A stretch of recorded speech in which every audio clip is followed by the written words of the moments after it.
feel over and over in my mind's eye.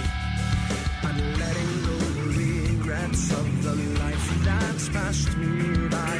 Looking to the future and defy. That I have nothing more to say.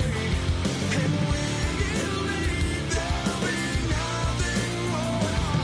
That I have nothing more to say. And when you leave, there'll be nothing more.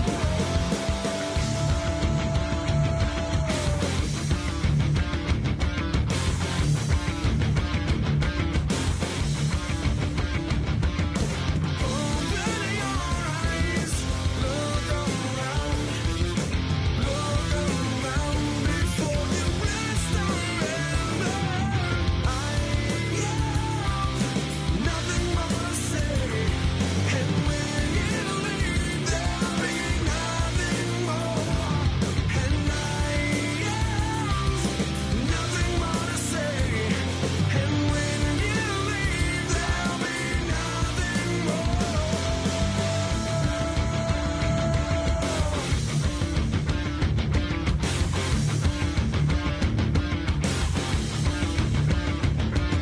Open your eyes, damn it, look around before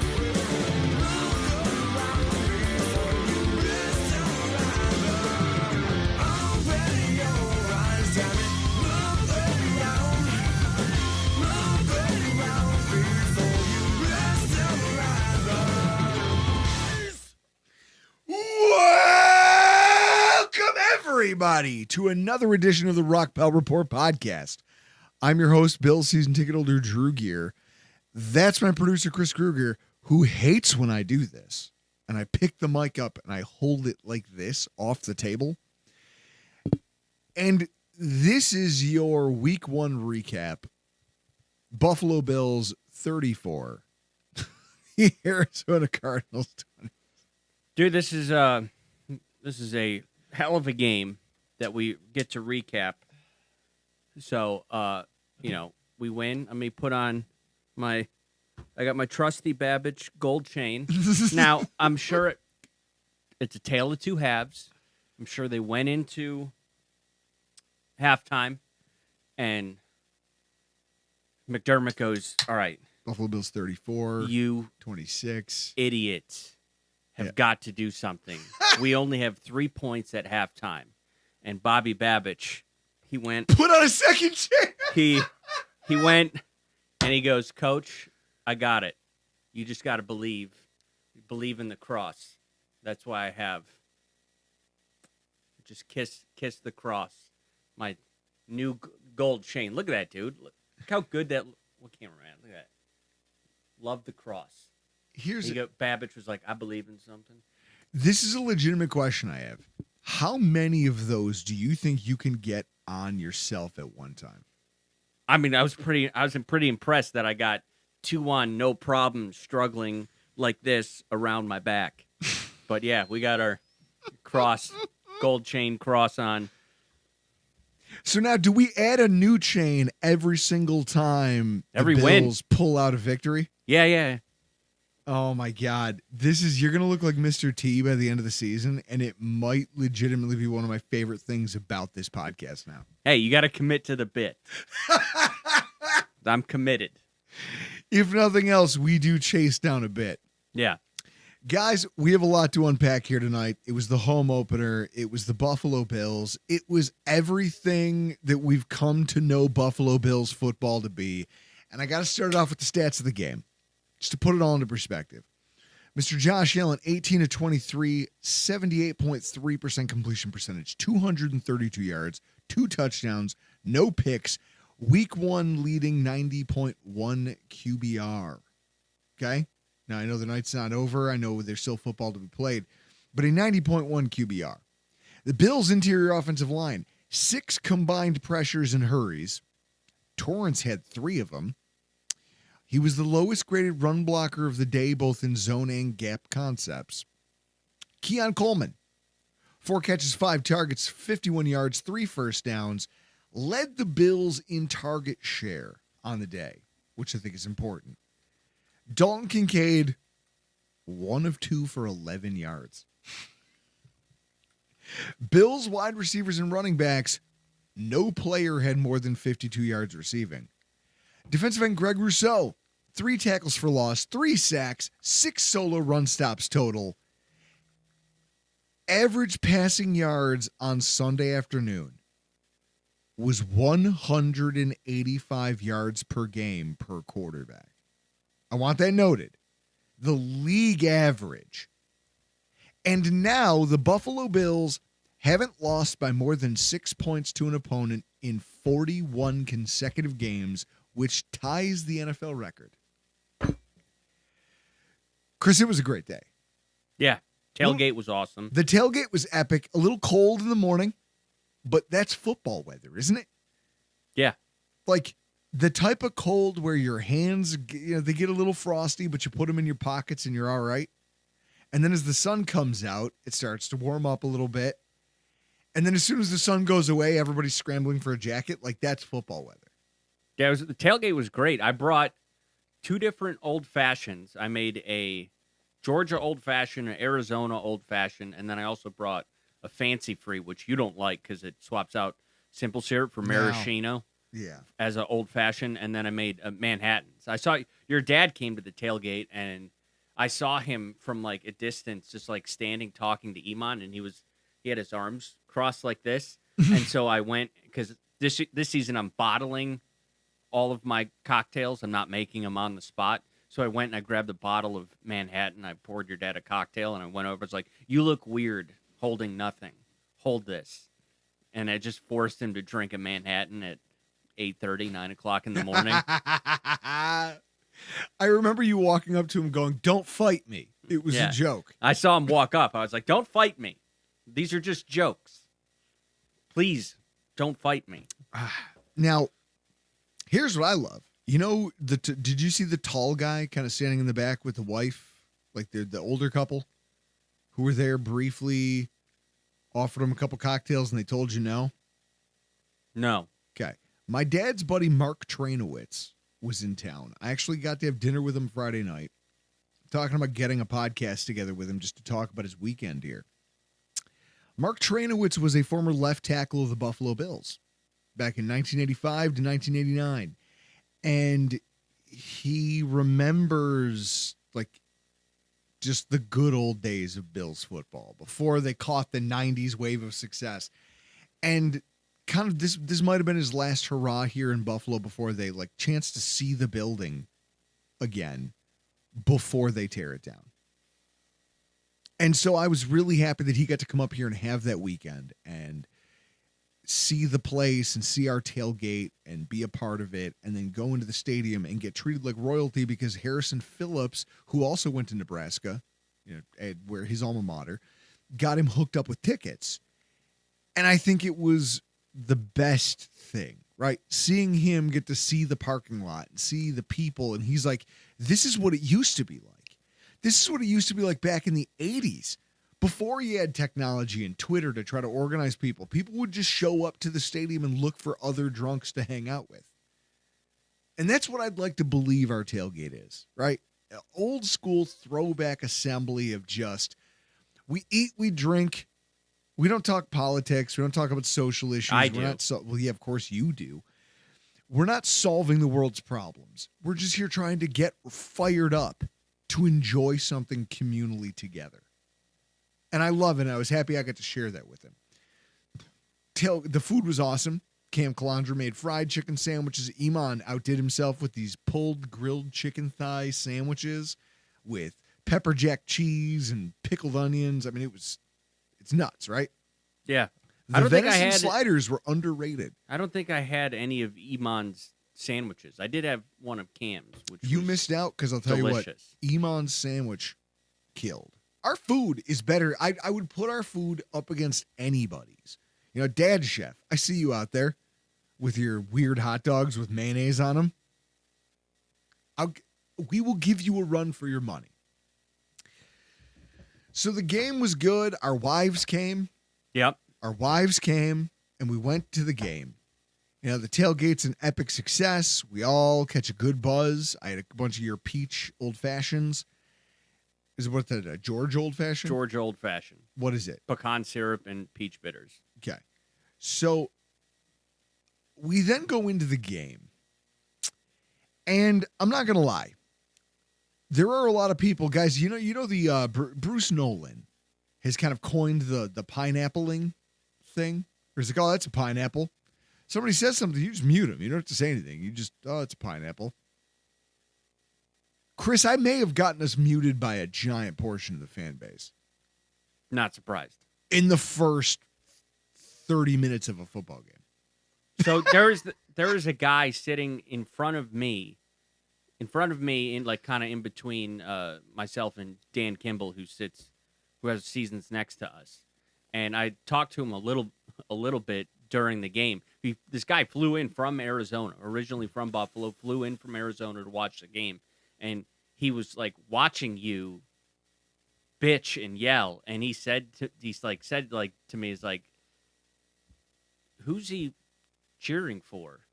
I don't know what team he's a fan of. He's got a Bills shirt on, but he's mad. What does he do? I'm like, this keeps up like this, it's gonna get worse. And then right before halftime, when we scored that touchdown, I was like, look, if we get the touchdown here, come out of halftime because we get the ball and we're gonna score again, and we tie it. That's where we overtake. It's gonna get better. He'll get more. He won't be such a curmudgeon. I lost myself. I lost my composure at the game this weekend, and I didn't want to bum my wife out. So the only thing I did was take to Twitter and I abused the rest of you. That's my fault. And so just the utter snark of it all. Chris, I think we're now muted by a giant portion of the fan base. Yeah, let us know if you have us muted. And so with that said, I want to go out there and I want to say I'm imposing this is a self-imposed Twitter ban. I'm admitting it. It's a problem. I'm no longer going to live tweet during games. Halftime I can take my phone out. No, I'll retweet things. Likes and retweets are agreement. But I'm not going to tweet some of the vitriolic things that I think and say. And my wife was upset because she in person got to see me slander a referee with some just. Oh, yeah. She goes, are you really wishing that on another human being? I go, oh, no, that's exactly what just happened. You saw it. You saw it from 6 inches away, sweetheart. I love you. I'm just a garbage person. So, with that said, moving forward, I apologize for all the detritus on social media. I'm going to stay off Twitter for the next few weeks during games. Halftime, I'll take it out. Post game, I'm gonna try to take a deep breath and just soak it all in and enjoy the moment. And I think that more of us, Chris, maybe need to do that to really appreciate what's happening, because I think it's just you that needs to do that. No, because in the moment, you can get wrapped up in a lot of things about a football game like that. And at the same time, you then turn around and you try to rewatch the game. And you start to notice things that when you're watching it unemotionally, because you understand the outcome already, you notice things. You pick up nuance that you didn't have before. And that's huge. It's huge for your understanding of the football game, and also for you understanding the context of what your football team is. And so when I'm in the moment just thrashing and flailing emotionally, prisoner of the moment type thing, all of that's lost. All of it is. But I'm not the only one here who lost my composure, okay? Both of our coordinators early on in this game had the same lack of composure I did.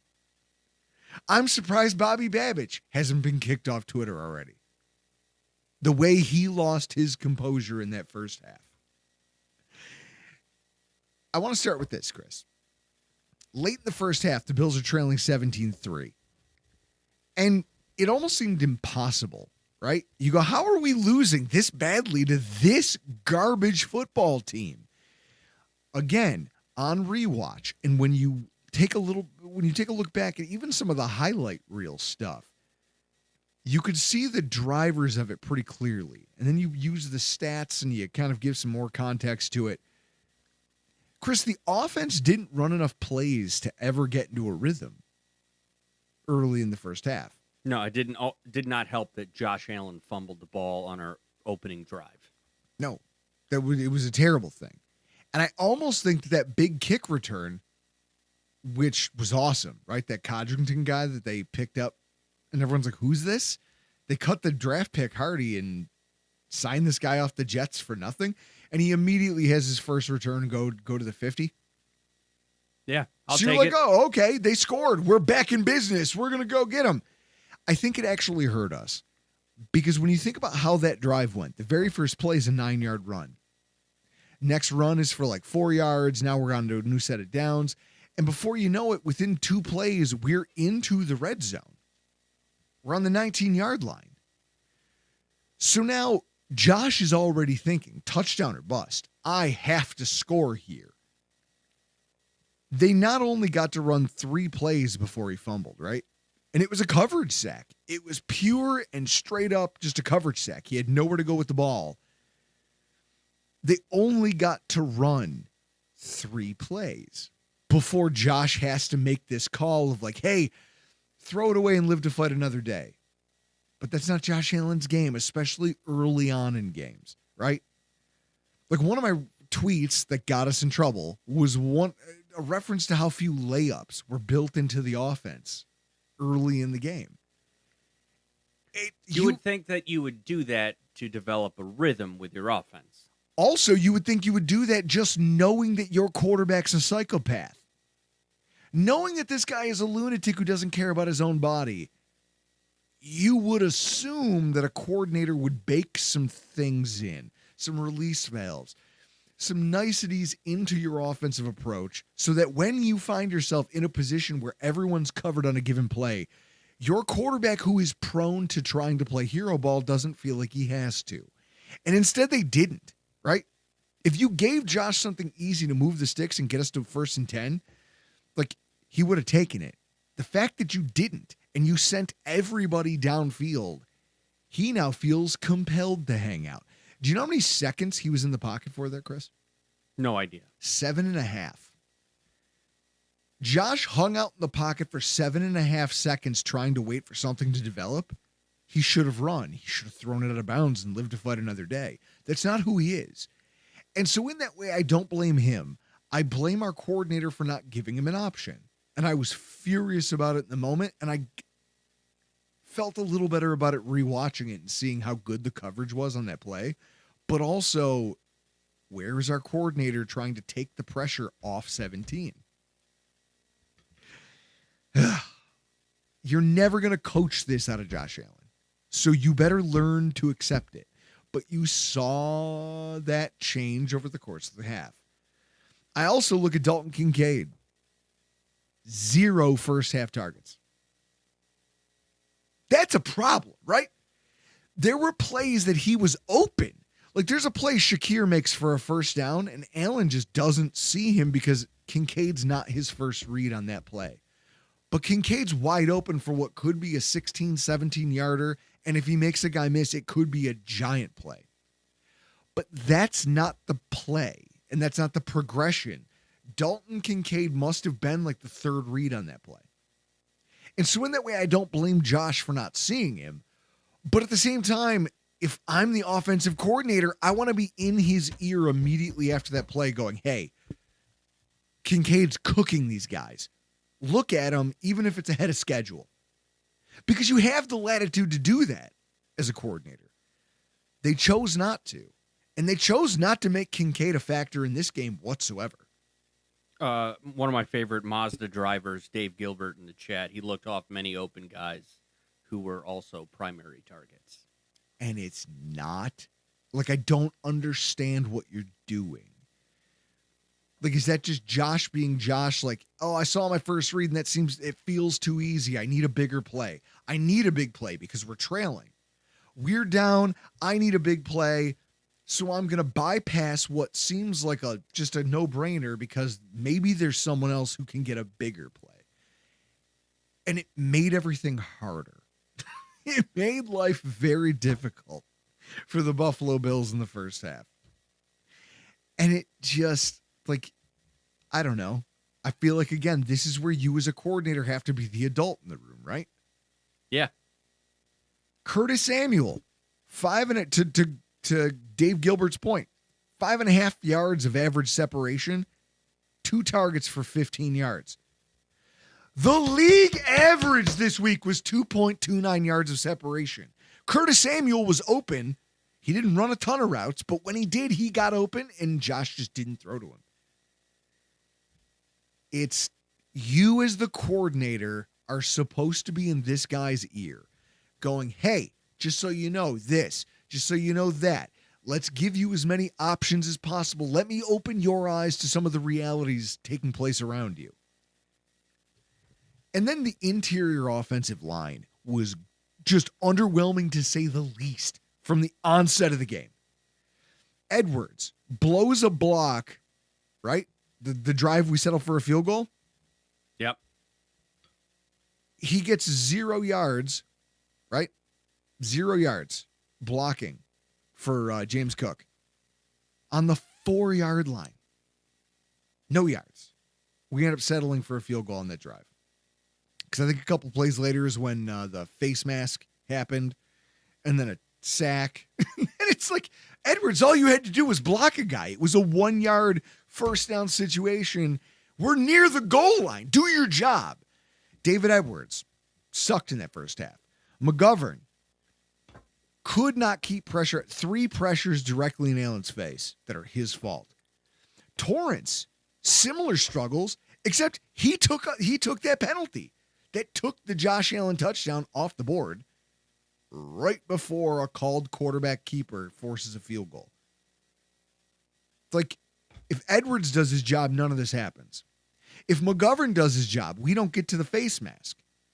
Then we get to the face mask, and it's like, all right, well, we just kicked the field goal. At that point, Brady's like, screw it. Run Josh, and however far we get, and we just call it. It was demoralizing to watch that out of what should be a well-coached, nuanced offense. And I was very vitriolic about it. I didn't mince words. I was mean. Ask the people who sat next to us in the stands. I was vicious about the fact that this was going so poorly.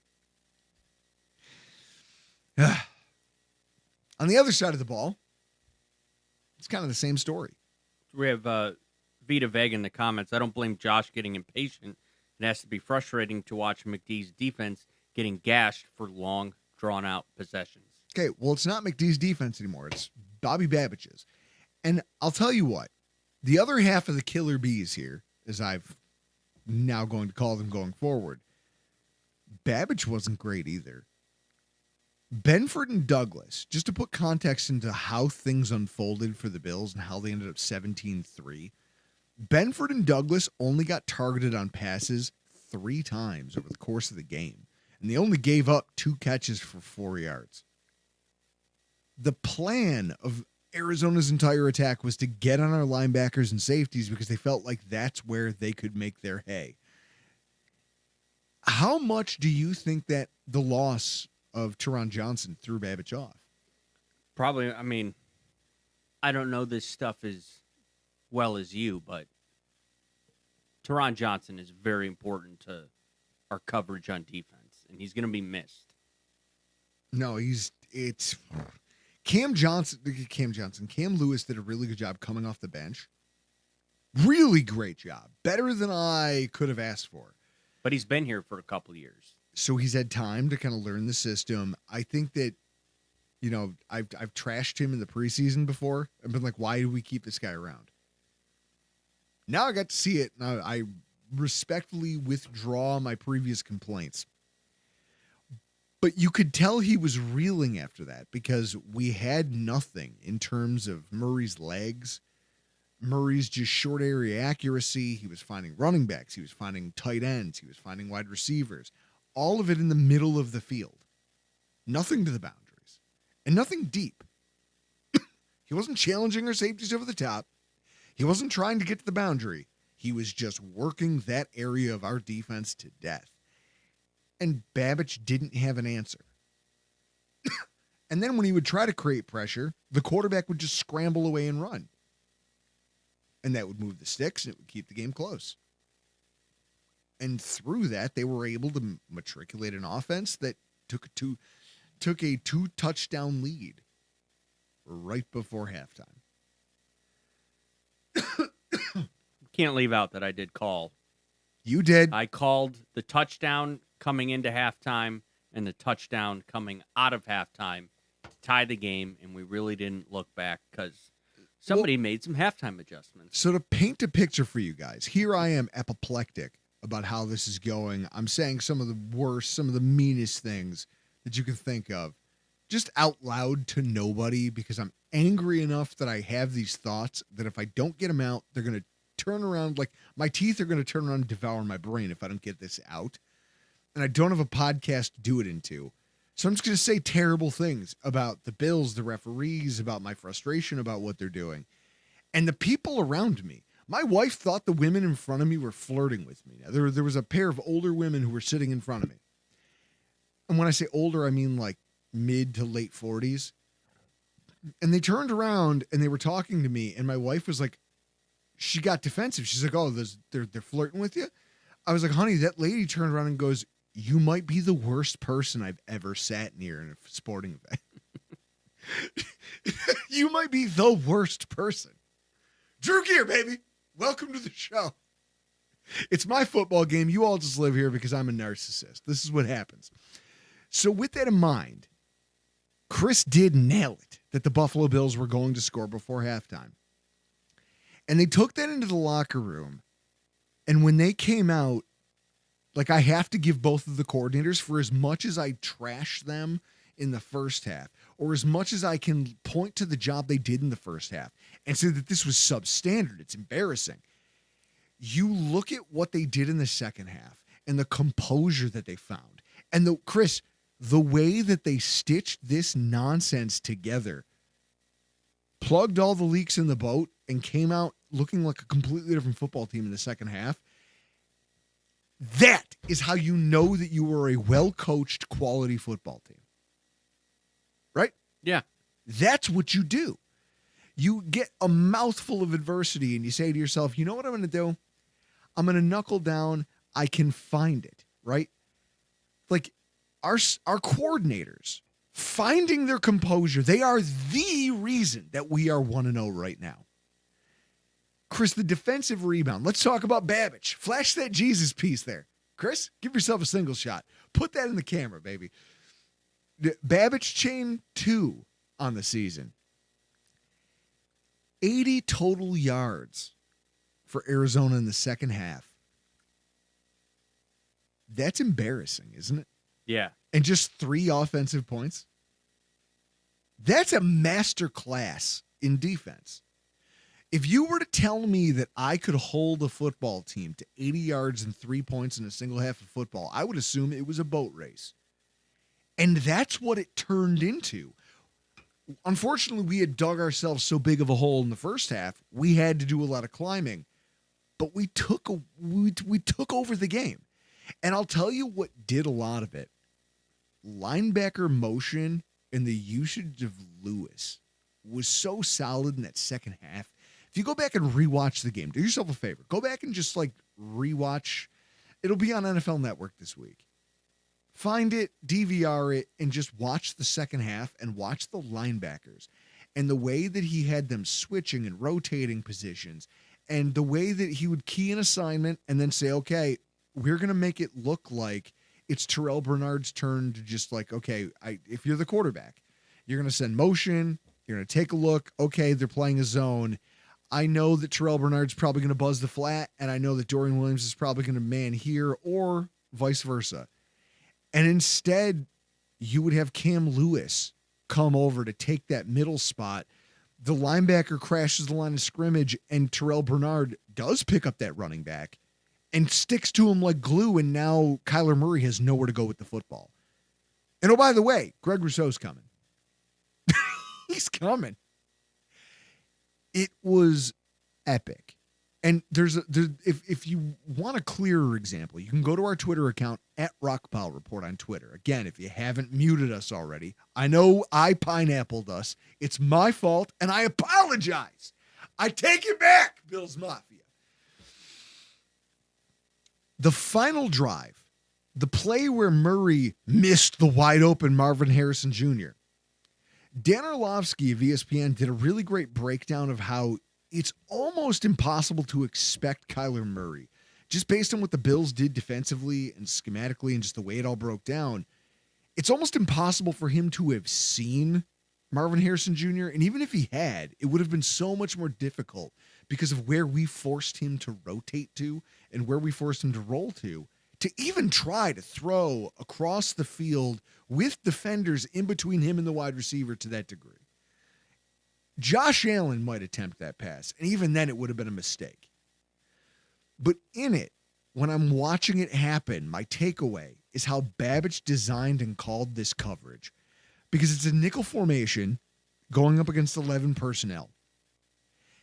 He blitzes Bernard and Cam Lewis and then sends those are the best second level defenders we have, and leaves Dorian Williams to occupy like a shallow zone in the middle of the field by himself with no help over the top because there's quarter coverage behind him.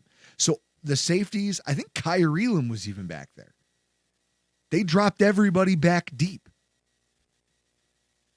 So now it's Dorian Williams alone on an island. And he does a great job of sticking with the guy who came to his assignment, which is Greg Dortch, who was the leading receiver for the Cardinals on the day. And while he shakes loose enough to receive a pass from Murray, Williams is on him like white on rice. No yards after the catch. And I believe the clock was running, so they had to burn another timeout. The level of trust that he had in Dorian Williams and the way that he designed that play in a way where they go, okay, we think we understand who's going to drop, who's going to stay, what side of the field they're on. It just completely blew up on the Arizona Cardinals, and Kyler Murray didn't know where to go with the ball. So he rolled to the wrong side of the field. Now his wide receiver's wide open, but he can't get the ball to him, and he's stuck checking it down. It's a long check down, but it's a check down in that sort of circumstance where you're driving to try to get a touchdown to win the game. That's just one example of how Bobby Babbage kind of found it and was like, okay, I need to mix this up. I need to send pressure from the second level, but I also need to make sure that they don't know where it's coming from. Chris, if I told you with the game on the line, Dorian Williams is your only linebacker in coverage, you'd think I was high, right? No, because at Bobby Babbage, God we trust. God we trust. So Babbage really did. It's almost like he settled into what his linebackers were. And he got used to Cam Lewis. And he said, okay, here's what I can ask you to do, and here's what I can't. They talked at halftime, and they said, okay, here's how we're going to overcome the loss of an all-star nickel corner. And then when you look at the offensive side of the ball, the way things changed couldn't have been more black and white. Like, if this is the offense that we're going to see from the Buffalo Bills going forward, like if we call that first half a learning experience, I think we're going to be just fine. 21 unanswered points in the middle of a football game. And we outscored Arizona 28-3 between the end of the second and the early, late third, early fourth. Yeah, whenever they got that kick return. Their defensive coordinator had no answer for what we were doing. None. They were toast. Specifically, whenever one of our players was one-on-one with their cornerbacks, which, as we talked about in our preview show, they literally churned the whole room and fired all their cornerbacks and brought in fresh bodies. And I think that one-on-one play really helped out Keon Coleman. Keon Coleman, the team's leading receiver, the guy who was most targeted. Like, Chris, remember when I grabbed you right before that Allen going to take the lead touchdown, and I grabbed Chris, They're lined up. I grab his jacket and I go, 1-on-1 on the outside, 1-on-1 in the slot with Hollins, and there's no safety help. That's a mismatch. And sure enough, they get Keon Coleman on the comeback on the sideline. Tell me that wasn't money. It's a hell of a catch by Coleman. Coleman, now, so Matt Waldman, friend of the show, the RSP Rookie Scouting Portfolio, he put out a couple clips about Keon Coleman and the job he did catching the football this week. And one of the things he said is he goes, Keon Coleman was always going to be the best contested ball catcher in this class. And it's plays like that right there. And he like highlighted a couple others where he goes, Keon Coleman doesn't have a ton of separation. I think 2.9 yards of average separation. He's pretty well covered, but it didn't matter. He catches the football. What's the one thing we've been begging Gabe Davis to do forever? Catch the football when it's thrown to him. You're a big physical guy in the middle of the field. Can you please just catch the football? I think Keon Coleman did that, didn't he? He did. And so for as much as I hated the idea of him now listen, there's still some people who are salty about Xavier Worthy. They're going to have to cram it with walnuts because I don't want to hear it. He did the job that was asked of him, and this is what they wanted. They wanted a big possession receiver who they could throw 50-50, 40-60 balls to and think he's got a shot at coming up with it. But that catch of his to set up the Josh Allen like game-winning touchdown, Chris, that was a thing of beauty. And we got to see it right in front of us. Yeah, we got some comments here. Steve Noble, Coleman with 4 catches and drawing 2 penalties was pretty strong for a rookie. Kind of shined more than Marvin Harrison Jr. And then spin 0481. Keon Coleman was better than Worthy. Yeah. Was. No, because Worthy's good when you give him the open field and room to run. Keon Coleman is good when you have a quarterback who just wants to throw it to a place and be like, hey, go win that ball. Xavier Worthy's not doing that. You have to have a plan for Worthy. Coleman he wins. Coleman just wins, baby. I think the play of Coleman on Sunday kind of calmed everybody down within the fan base based on what happened Thursday night with Xavier Worthy, because those two are going to be attached at the hip as long as they're with Kansas City and Buffalo, respectively. Spin. Worthy had 2 plays, a run and a blown coverage. He's not wrong. I don't think he's wrong at all. I think that's the type of stuff where it's like, hey, your athletic ability, if we can put you in the right spot in the right set of circumstances, it's like lightning in a jar. Xavier Worthy is really useful in a handful of situations. Keon Coleman is an amazing run blocker who also can win you some catches that he probably shouldn't. Just because he's big, he's physical, and he can catch the ball. His hands are so much better. Chris, so much better than Gabe Davis. Like, I'm not trying to make this a crap on Gabe Davis thing, but what I'm saying is they drafted him to be the replacement for the big body possession receiver. You notice that they started putting Gabe Davis, making him the X receiver. They started, or the Z. They started bringing him like into the middle of the field on slants and shit, and he just couldn't catch the ball. Coleman's going to be able to do those things. And the fact that he's drawing penalties on top of it, it doesn't get better than that for me. I'm pumped. Now, there's also the distribution stats of this offense that I think are pretty eye-popping. 10 different players on the team caught a pass. Do you know how many other football teams can say that for the week? None. There isn't another football team this week that had 10 different players catch a pass from their quarterback, which shows you how, like, our offensive coordinator envisions this being a hydra, where it's just, hey, one guy, you take him away, fine, I've got more. 9 of the players that caught a pass had at least 1 first down. And that is how the Buffalo Bills ended up where they are now, Chris. So I think I sent you, Chris, if you have a graphic you can share. Which one you want, the pass chart or the first downs? The first downs. All right.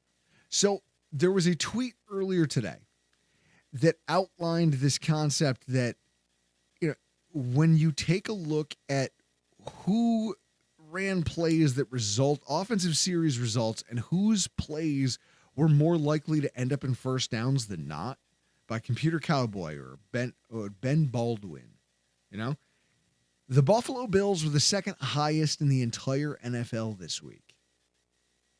And that sounds crazy after the first half we just described. But every play that they make gets them closer to another first down at a rate that no other team was able to touch. And they did it without a star wide receiver. But that's actually their strength, is that you as a defensive coordinator have no key. There's no one player. So if you say, fine, let's put a safety over the top of Kincaid and keep eyes on him. Khalil Shakir, watch him. Don't let him go anywhere. That's fine. We've got a Keon Coleman. We've got a Curtis Samuel. We've got a Ryan Davis at running back who catches and Ray runs Davis. for Ray Davis, whatever. It doesn't matter. R. Davis, get in there. I thought it was Ray. Now, if he's Ryan, what'd you say? Ryan Davis? Ray Davis? It's Ray Davis. You said Ryan Davis. Ryan, Ray. Although I would be pissed too if you were the Thomas take. Yes. I'd hate to share that first name. I'd be mad if I knew about it. Second of the entire week in plays that like were going to result in a first down. These are the types of things where if you're going to work an offense, and this is just week one, Josh is just getting a feel for these wide receivers. When he overthrew MVS, that's a Josh mistake. If he lowers it just a little bit, MVS catches that thing in stride and it's a walk-in touchdown. Are you sure? I'm pretty sure. Now, I'm pretty sure. If he puts it on the hands that it's on him, the fact that he overthrew him, he just doesn't know the wide receiver yet. But that's okay. Because, again, everybody on offense got into the act. Spain is asking how much wind was a factor with that throw. It's possible. It was a windy-ass day. Yeah. We didn't have a tent at the tailgate because I looked at it and said, even with the tent weights, it doesn't matter. It'll just blow this thing away. Also, we drove my high-performance Mazda to the game because you don't have a truck yet. My truck exploded. Chris, let's talk about that. I'm currently driving a what? You said I don't even know. You said it was a What's Malibu. parked out in your driveway right now? Yeah, well, I haven't been out there to go look at it. A Chevy Malibu, and it's killing me inside. I have to drive a sedan. A sedan. I'm not a car guy. I barely fit in that damn thing. Like, this is terrible. Everything's awful. I'm miserable about it. The offense, though, let's get back to that. I want to look at this real quick. So when I look at the grades and I look at some of the statistics that got put up from a receiving standpoint for the Buffalo Bills, what I love, Khalil Shakir, 3 targets, 3 catches, 42 yards and a touchdown. First of all, that touchdown was spectacular. That's just will. Yeah. That's just a dude who's low to the ground, catches the ball, and will himself into the end zone. He also had another first down where he just was savvy, avoided contact, slithered forward, and got a first down. Khalil Shakir might be the steal of that draft when we look back at it in retrospect, don't you think? Yeah, our friend Matt Waldman had put out some tweets of his catches and essentially called him a AFC North wide receiver playing in the AFC East. Compared him to Hines Ward. Yep. It's incredible, his ball security, the way he catches the ball with sure hands, but he's got a low center of gravity and he drives hard upfield as soon as he gets it. Like, that's the thing. He's not a deep threat in the sense that, like, hey, I'm going to take the lid off a defense and get open. He's short. But he's a guy who you can hit at the 5 yards from the line of scrimmage, and he can power through tackles. He can avoid tackles. He's slippery. Guys, like early in the game on that first drive, he gets a pass and the safety just doesn't wrap him. Instead, he lowers his shoulder and thinks he can just knock Shakir to the ground. And Shakir just slithers off of it and keeps going forward for another 8 or 9 yards. It's incredible the makeup of this wide receiver core and how they each bring a little something different to the table. I see you got something, Chris. I know that smug look. No, what do you got? I don't have anything. You're thinking something and you know it's not appropriate to say. Well, no. Part of me, I am thinking about, like, what happens if I go upstairs like this? What Jessica would say with all of my gold chains on. I think you take it a step further. We do like a Ryan Fitzpatrick. I give you this sweater and you wear it upstairs like the way he wore Deshaun Jackson's stuff to a press conference. You wear those gold chains and just this open thing with all your chest hair hanging out. Yeah, I have a couple of pleather jackets down here. I could Yes. go shirtless, pleather jacket, gold chains on. And then how about Mac Hollins? Like, that's the thing. Mac Hollins, he only gets 2 targets, but one of them is a massive first down. One of them is a touchdown. Everybody here has a job to do. And any one of those wide receivers can be dangerous on any given play. And it's almost like in that first drive, they forgot that. And then they harnessed it as the game went on. And once it got rolling in the second half, there was nothing the Cardinals could do to stop it. It was ugly. And if it wasn't for penalties, the false starts, some of the ticky-tack stuff, the Buffalo Bills might have won by multiple scores, not just one. I think that I think what we watched was 2 coordinators grow up in this game. And I liked the fact that they both answered the bell. Yeah, I made the mistake. I saw a clip today as I was sitting down here getting stuff ready to do the podcast. I saw a clip from the new FS1 show, The Facility, and Emmanuel Acho was talking up how Josh Allen is elevating guys like Mac Hollins. And it's like, oh, wait, what? You? Well, I was like, I'm sorry, I thought you said a couple weeks ago that this is a quarterback league. Josh Allen's a top 5 quarterback. But he turns the ball over too much. But the Bills won't make the playoffs because we don't know if he can elevate people. Oh, I'm sorry. I mean, what did Gabe Davis get in free agency?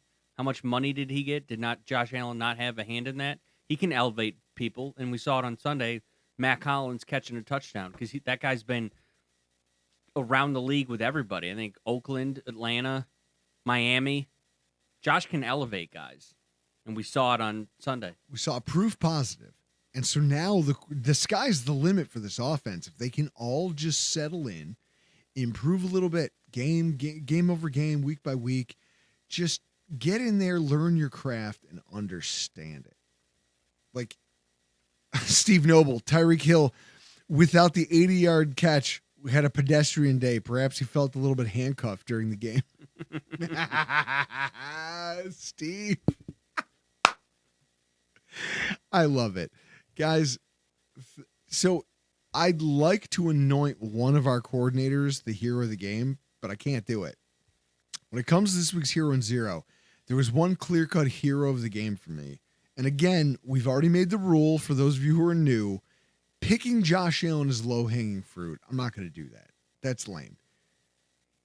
Instead, I want to talk about defensive end Greg Rousseau. Don't take it personally, all right? Franchise star players are a lot like Highlanders. There can only be one. There can only be one Groot. And when you think about the performance that he put on tape, you know, all preseason, everyone kept talking about, oh, no, he looks good. He looks good. He looks good. Or, oh, he looks like he's turning a corner. He's flashing a little pass rush. That's great to talk about. It's another thing to see it and to understand proof positive that this guy is really, really good at the game of football.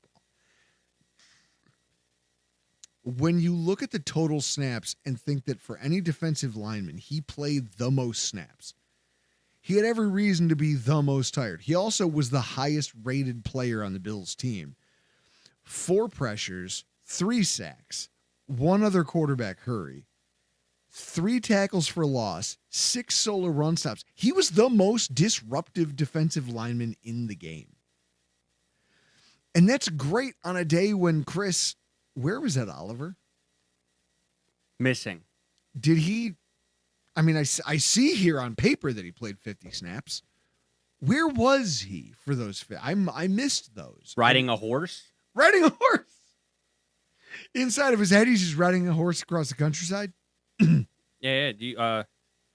This is from a couple minutes ago, but Ralph Wilson Sr. best coaching move by Babbage was putting Groot on the right side, blindside rushing, could get him 20 sacks and a lot of money. All I know is that we talked about in our keys to victory how winning the interior offensive line battle was going to be huge for the Buffalo Bills defense. They were playing guys who don't belong in the NFL. And I still believe that to this day. And yet Ed Oliver made zero impact on 50 snaps. No impact. Not a pressure, not a hurry, not a thing. You didn't show up today. And yet you're getting paid how much, Chris? A lot of good chunk of money? Enough for me to be salty about it. Then you go down the list and you go, oh, Daquan Jones, you got 2 pressures. You got a quarterback hit. You got a quarterback hurry. You're almost a decade older than Ed Oliver. Where is that guy? Was Oliver doubled, according to Spin in the chat? Wants to know. Potentially. But at the same time, then shouldn't that by virtue be freeing up somebody else to make plays? And maybe it was. Maybe the idea was they're like, hey, we know our interior offensive line is crap, and that's why we doubled Ed, and Groot had his day. But I don't think so. Not watching the way he got some of those sacks and some of those pressures and just the way he was in the backfield, he physically dominated every lineman he got lined up against. The defensive resurgence that started in the second half started with the fact that Rousseau was just on everybody. He has 2 sacks in that second half. There was a Von Miller sighting. Von Miller had a sack. On the forced fumble, Greg Rousseau is just it's a power move. You move the offensive lineman into the backfield against his will. Greg Rousseau looks primed for this season. About to get that money. Yeah, this is a dude playing for a contract. He's playing like a dude who wants to stake his flag as, hey, I might be one of the better pass rushers in the AFC East. You better pay me like it. And I'll take that, right? We'll Chris, why do you think they're opening up all this money? We extended Spencer Brown before the game. Yeah, we did that a couple days ago. Greg Rousseau? Next. Gotta be. But I'll tell you what, a game like this is him saying, hey, I want it. You better give it to me. He's the hero of the week. You know who's the LVP? The zero of the week? Chris, I've got a couple choices. I wanted to give it to Curtis Samuel, but I feel like that's not fair because he's hurt. So instead, I'm going to give it to the official who called that roughing the passer. You look like death warmed over. Every time I look at you, I lose my fucking appetite. New sounder. That guy can suck my ass. This officiating crew is young. They are in their 3rd complete NFL season. They are the youngest officiating crew. And you saw some mistakes, right? Some egregious mistakes in some cases. There were cases where, like, Von got a sack.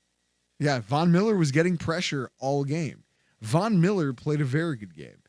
The referees did not play a very good game. That was across the NFL.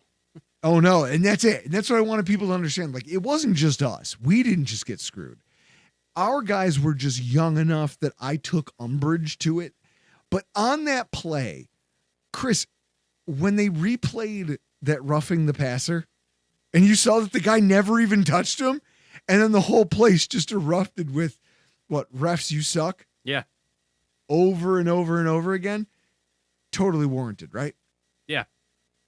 Now, with that being said, when you take a look at the rest of the calls, the Bills did get away with some. We did. We got away with a couple. Like, there was that late hit on Josh Allen where they flagged it for roughing the passer, and I'm like, he's Josh Allen. He can take that hit. Klein on the game opening kick return. Massive hold. It was from our end zone going the other way. I saw it happen. I was like, that'll come back. And it didn't. It's like, oh, well, the line judge's eyes were already looking at the football instead of at the play. Ah, rookie. At the end of the game, you and me standing in my living room watching Ingram on the sideline. That throw to Dortch. Yeah. Tell me that they couldn't have thrown a PI flag. They could have. They could have also picked up a roughing the passer call early in the game on Kyler. I mean, at some point, the NFL's got to implement the targeting rule within college where you can call targeting and then review it and not have that flag happen. That was a egregious miss by the refs. I like Dave. Dave, if you are literally, Dave, if you're still here watching this on YouTube, here's what I'll say. I like that you just went back to our timeline and found my tweet that really kind of set everyone off, including Aaron Quinn and Greg Thompson from Cover One, where I said, well, here we are. What a terrible Bills showing so far. The offense made an egregious error and the defense leaks like an old boat. This is drought era shit and I hate it. It was at 1:29 p.m. The game had literally just started. And everybody and their mother was mad at me for it. Understandable. I get it. I'm a cantankerous son of a bitch. But I love this. I love this stuff. I love this football team. Those refs can kiss my ass. This was a great day. Chris, final thoughts as we close this thing out. I had a Saturday. We had Jessica's dad and stepmom over for dinner, and we had lobster pie. And whenever I see my father-in-law, he's, especially now because the season just started, he was like, "What am I watching on Sunday?" And I said, "You're gonna see Josh Allen probably, like, do not be surprised if you look at the final stats and he's thrown less than 25 passes. I think he ended up with 23 pass attempts. I told you less than 24 is the recipe for a win. We're going to have a more balanced off season with, I think, more off season or season with a focus on the running game, not from Josh Allen, from our actual running backs. And you kind of saw the balance on Sunday. It wasn't a good start, but they corrected it. And Miami on Thursday is going to be, I mean, I'll be like you watching the line because Miami's like offensive line. Fuck that. Yeah. We don't need that. We don't need So an I'll offensive be line. tuned in. I'll be tuned in for what Groot's going to be doing on Thursday night. First of all, thank you to everybody who showed up on YouTube to watch this tonight live while we do it. I'm going to crack a fresh one.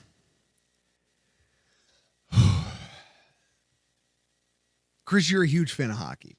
Yes, I am. They don't ask how, they ask how many. That's the rule, right? Sure. If you want to be a goal scorer in the NHL, they don't care how many you tip in.